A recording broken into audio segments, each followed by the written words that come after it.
I try to be fair, so credit where it's due. A UK news show actually questioned a Tory politician on how Brexit is affecting the UK economy, and today that was Laura Kuenssberg interviewing Tory Chancellor Jeremy Hunt. But she did drop the ball on a few things, so let's go. Marie says, can we have an honest assessment of where the problems in the economy lie, including an honest assessment of the impact of the Brexit agreement we signed? What do you say to Marie?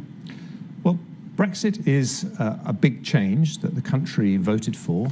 No, she said Brexit agreement, not Brexit in general, because the country is wising up to the fact that Brexit doesn't mean Brexit. It means a new relationship with the EU, one which took you 3 years to negotiate and which the country has never voted for. Millions of people took to the street demanding a chance to vote on it, and you said no.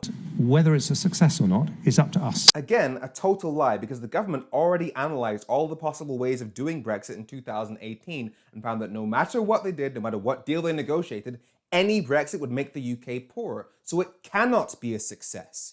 What I don't accept is the premise that Brexit will make us poorer. But that's another lie, because you do accept that. Your honest opinion, which you tweeted before the referendum, was that Brexit would damage our country's finances, leaving us with less money to fund the NHS, which several studies show has already happened, and your Office of Budget Responsibility, so the government's economic brain, says that Brexit has cut 4% of our economic productivity, an equivalent of about £100 billion.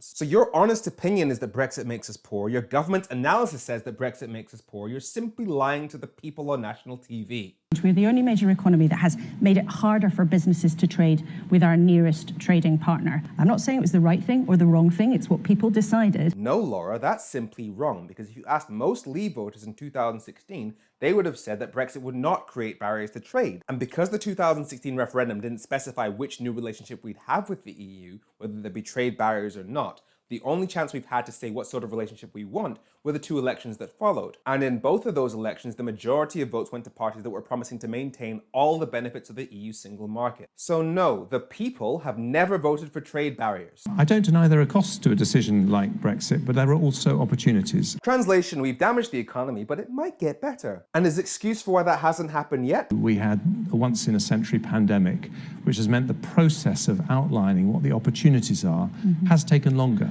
It's been 6 years, mate. Arguably 40 years, because the people who wanted Brexit didn't start in 2016. They've been campaigning for this for a while, and yet you're still needing to outline what the opportunities are? Also, if being in the EU was actually this big burden to the economy that the Tories like to make out that it is, surely during the last 3 years of national crisis, now would have been the best time to take advantage of being out of it. But well done to Laura Kuenssberg for actually scrutinising a Tory MP on Brexit, but there's clearly still room to improve.